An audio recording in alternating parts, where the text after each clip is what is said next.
Votre exposé va porter sur les théories raciales européennes et sur le déni de la beauté aux Africains au XVIIIe et XIXe siècle. Le docteur Dieudonné Yamankou.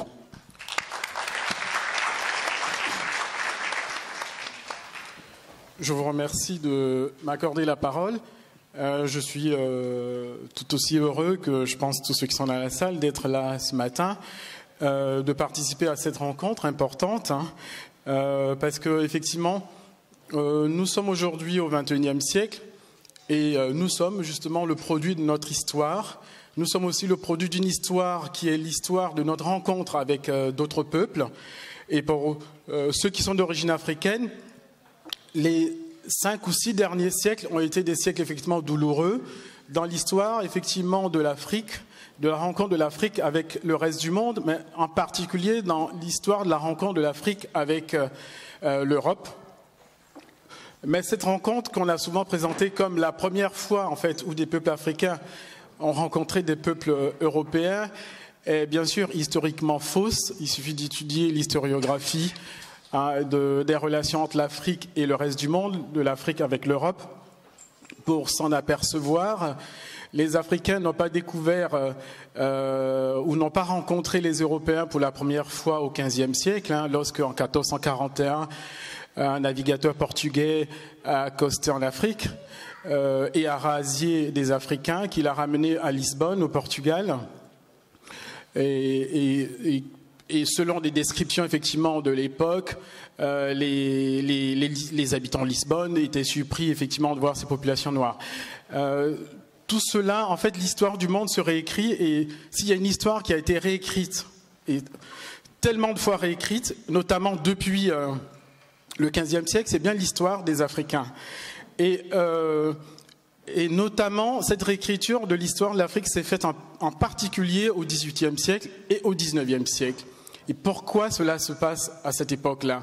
Cela se passe au XVIIIe siècle d'abord, principalement parce que, en fait, pour ce qui est de la présence des Africains sur le sol européen, jusque vers les années 1777, par exemple, pour ce qui est de la France, on verra qu'il y a un tournant juridique majeur, parce qu'il y a toute une législation qui va être promulguée à partir du début du XVIIIe siècle, jusqu'à cette période-là, avant donc la Révolution française, qui va légiférer sur le statut des Noirs sur le sol français métropolitain. Puisque la France, à l'époque, est une puissance coloniale, impériale. Elle a des colonies dans les Amériques, en particulier peuplées par une majorité d'Africains déportés vers ces territoires.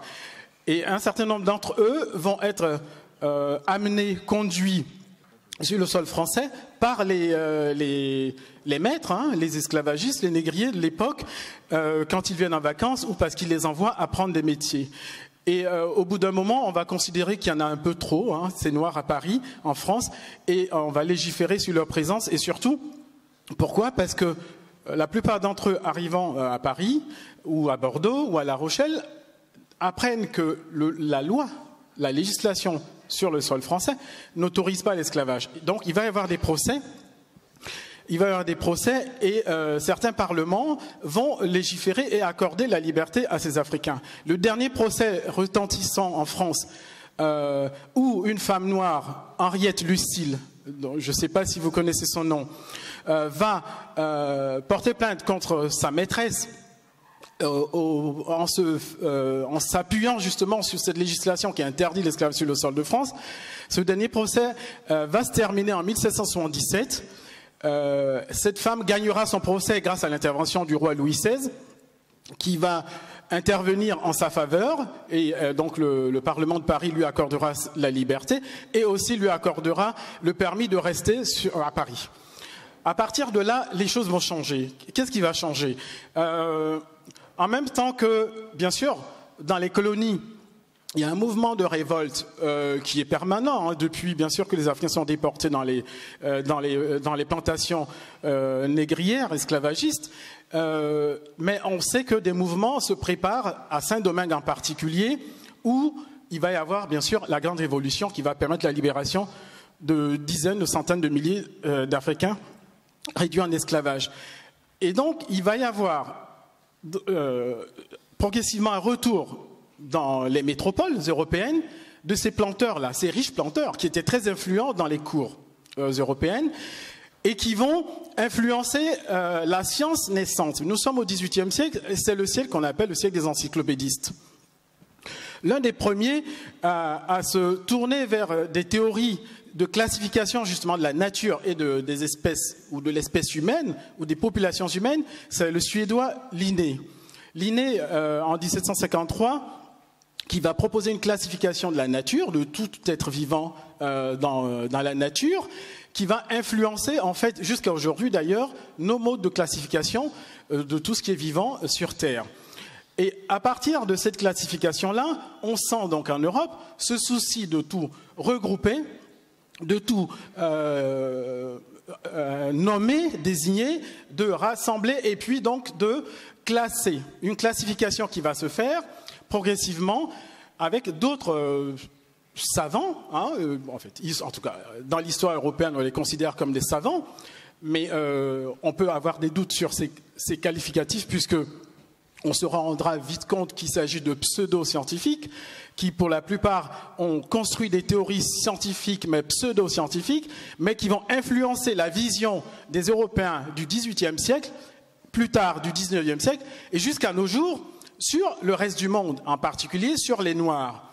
Et qu'est-ce qui va se passer? Je vais me focaliser sur deux de ces savants, Kemper, qui est hollandais, et puis Blumenbach.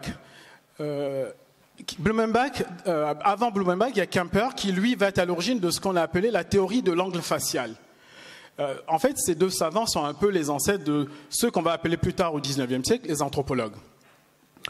Et donc, ils sont un peu à l'origine de la science anthropologique qui, elle, va se focaliser au XIXe siècle justement sur le physique des êtres humains, en particulier sur cet aspect qui est celui de la dimension du crâne. On va se mettre à mesurer effectivement le crâne humain, qui bien sûr est qui est la cage qui contient le cerveau, hein, qui est cet organe donc qui nous permet de réfléchir, et donc à partir duquel on va faire des classifications sur l'intelligence humaine, mais aussi justement sur la beauté.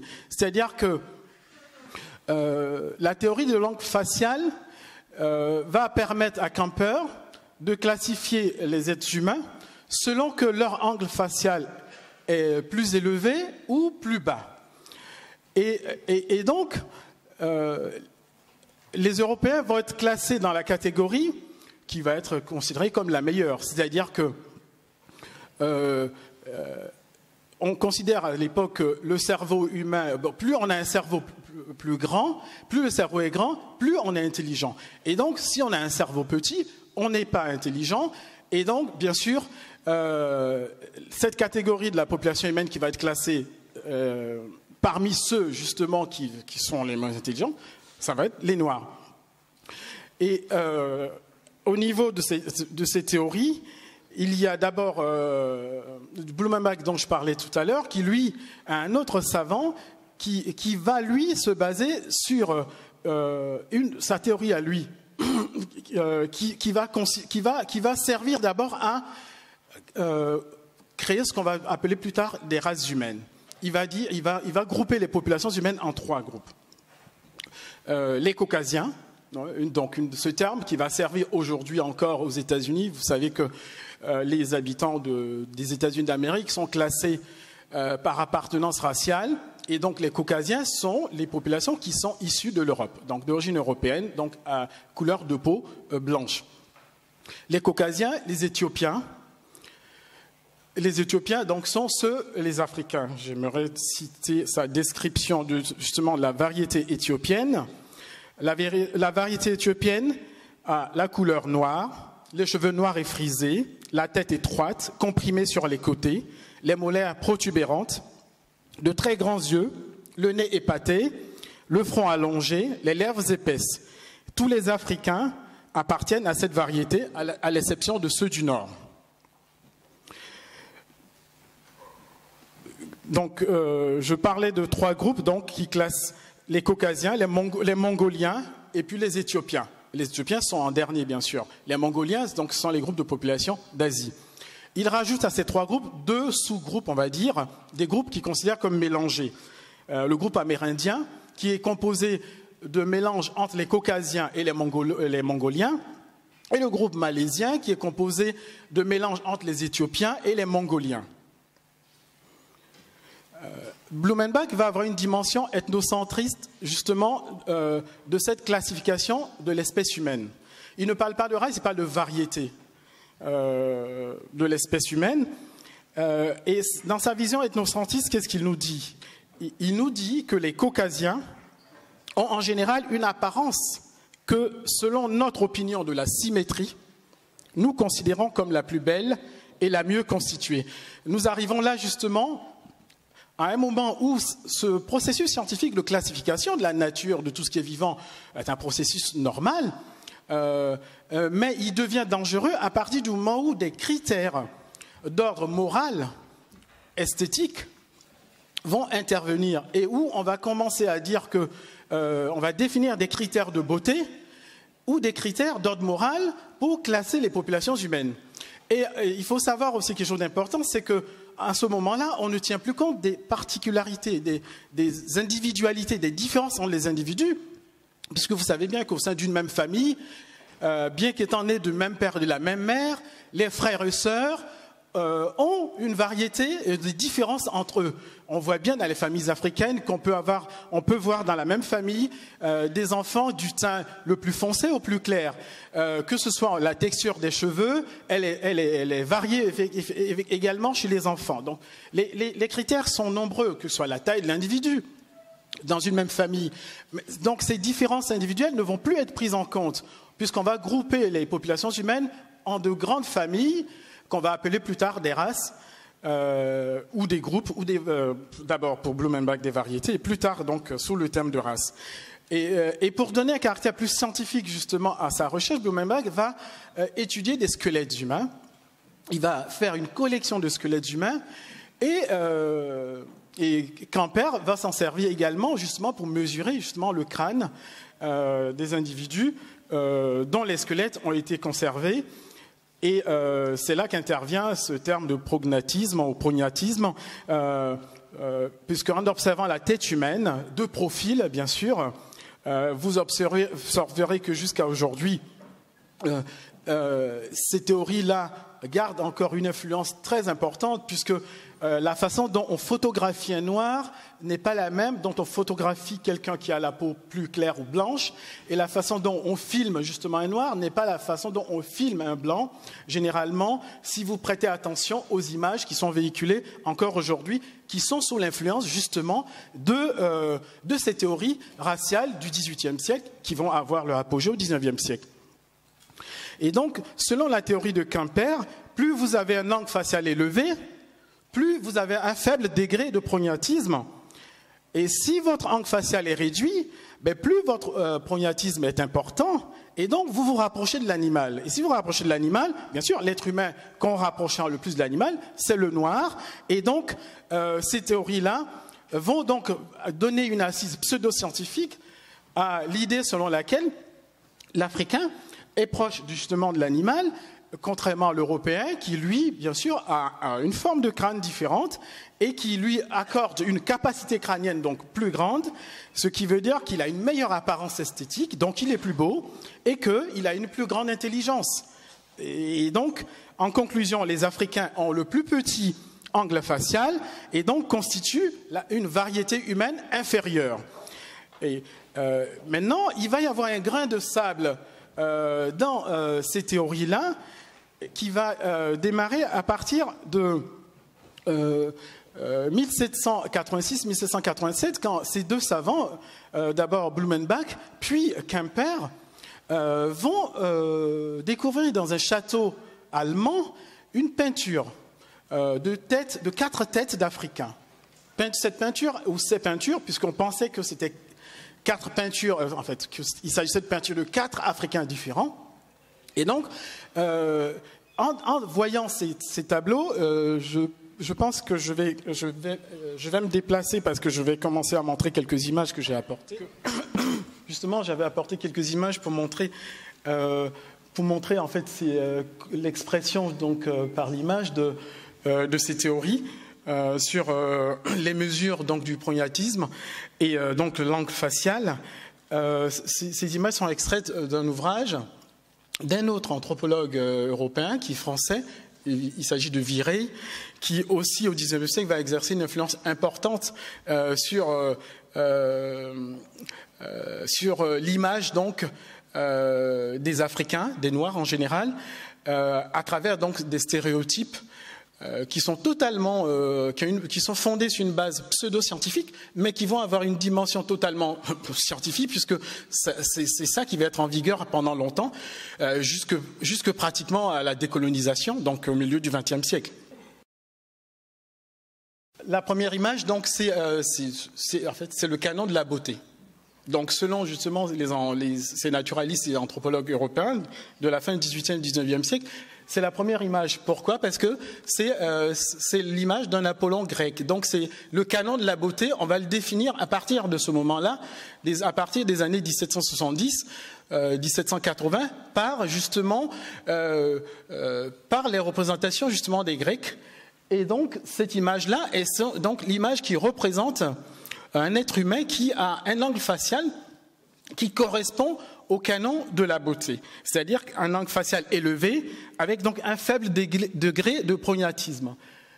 Et donc vous voyez au milieu, ça c'est donc l'image qui est considérée comme caractéristique du nègre et qui est rapprochée donc de celle d'un orang-outan. Donc un singe, un animal, qui est montré donc en bas de cette image présentée dans le livre de Virey. Donc, on peut aller à la suite. Encore, oui.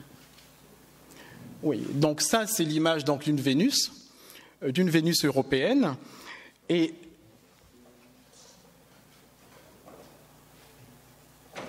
oui, c'est bon.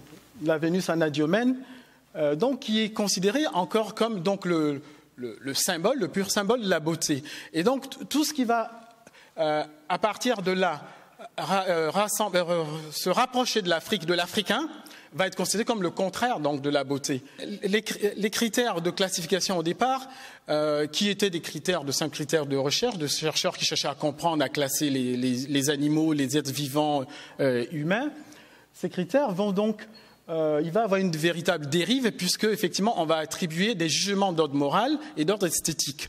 Et donc on va définir des canons, des critères de beauté qui vont être exclusivement européens. À partir de ce moment-là, le nègre, la négresse ne sont pas des êtres beaux, alors que 2000 ans auparavant, 3000 ans auparavant, dans cette même Europe, les ancêtres des Européens, les Grecs, ou les Romains plus tard, vont décrire, qui eux ont été en contact physique permanent avec les Africains pendant des siècles et des siècles, ont toujours décrit ces Africains-là, ces Noirs-là, comme les êtres les plus grands et les plus beaux. Et donc, vous voyez comment va évoluer justement la perception du Noir par l'Européen à partir donc de la fin du XVIIIe siècle et particulièrement au XIXe siècle, où on va bien sûr donner une assise pseudo-scientifique à des théories. En plus, théories donc nées de travaux de savants ou de pseudo-savants qui, jusque-là, au moment où ils publiaient leurs travaux, n'avaient jamais rencontré d'Africains ou d'Africaines. C'est d'ailleurs pour cela que je parlais d'un grain de sable, parce que il va se trouver que Blumenbach va voir donc une peinture. Il y avait une peinture avec 4 têtes. Si vous pouvez la remettre, s'il vous plaît. Dans un château allemand, tout à l'heure, j'en parlais, il va trouver une peinture qui est attribuée à Van Dyck ou à Rubens, sur laquelle on peut voir 4 têtes d'Africains. Et en observant de près l'angle facial de ces visages, il se rend compte que ils ont le même angle facial que les Européens. Et donc, du coup, Blumenbach est interpellé, il se dit, voilà un Africain ou des Africains qui ont un angle facial européen. Autrement dit, ils ne sont donc pas en fait, que peut-on en déduire?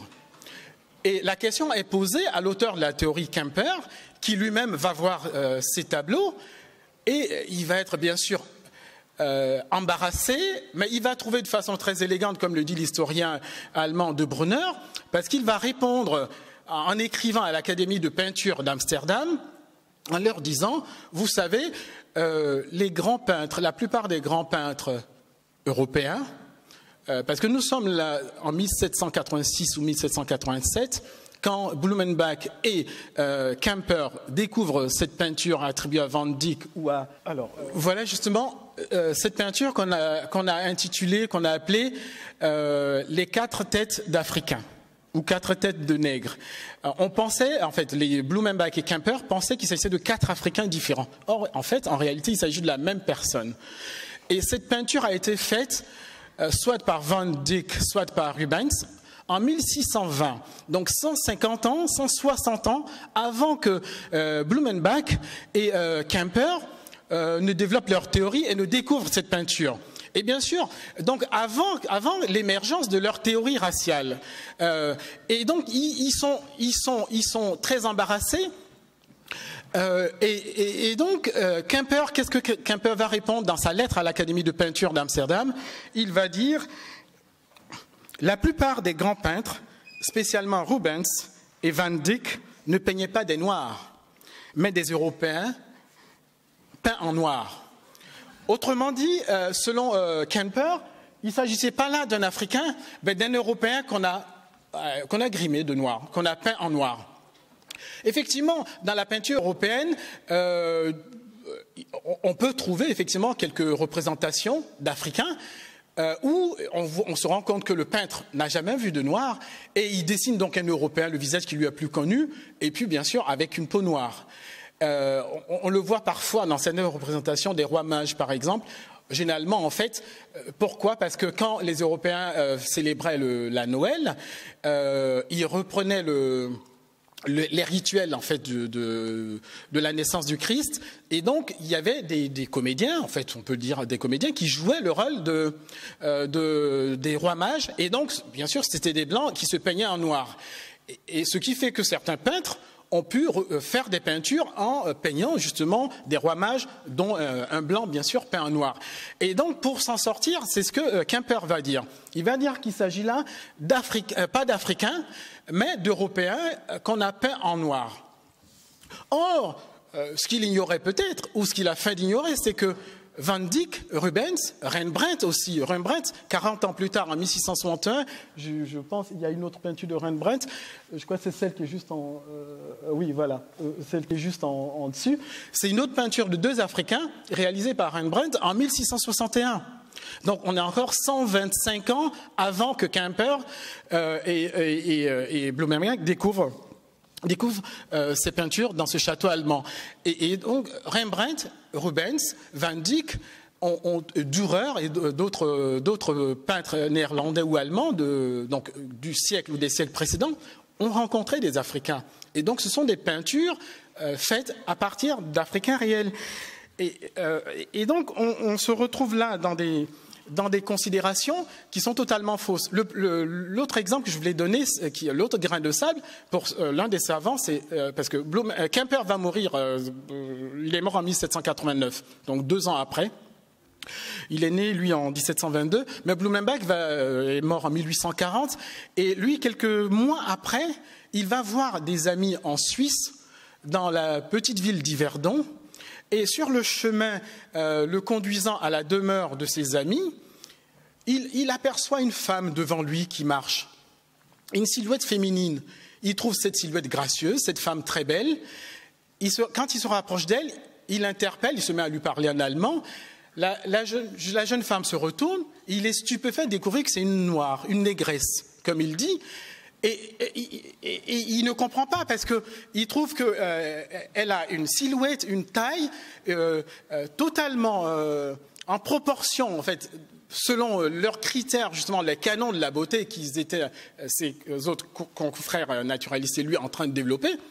il était persuadé que c'était une femme blanche qui était en face de lui. Et quand celle-ci s'est retournée, il se rend compte que c'est une négresse. Et donc, il est plus que surpris, et d'autant plus qu'elle lui répond en allemand.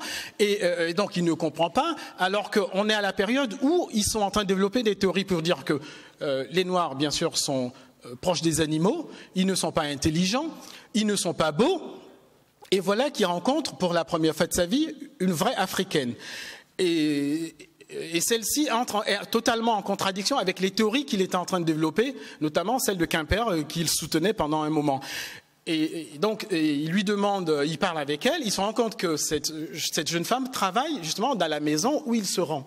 Il l'accompagne donc chez ses amis et il prend des informations sur elle. Il apprend qu'elle est née à Saint-Domingue, quelques années avant, puisqu'on était en 1787, cette femme est née en 1770, donc elle avait 17 ans. Elle est morte vers 1800, donc assez jeune quand même. Et donc, cette rencontre va bouleverser ce savant, Blumenbach, puisqu'il va parler longuement avec elle. Celle-ci, ses parents, étant née de parents nés en Afrique, avait des connaissances sur l'Afrique que lui avaient transmises ses parents. Et donc, Blumenbach va s'informer auprès de cette jeune femme sur elle, sur Saint-Domingue où elle est née, où elle a grandi, et sur l'Afrique que lui a transmise ses parents. Et il faut dire que cette rencontre a joué un rôle important, puisque dans la vie non seulement de Blumenbach, mais aussi de toutes de ses théories, puisqu'il va changer complètement de point de vue, et il va changer son regard sur les Africains.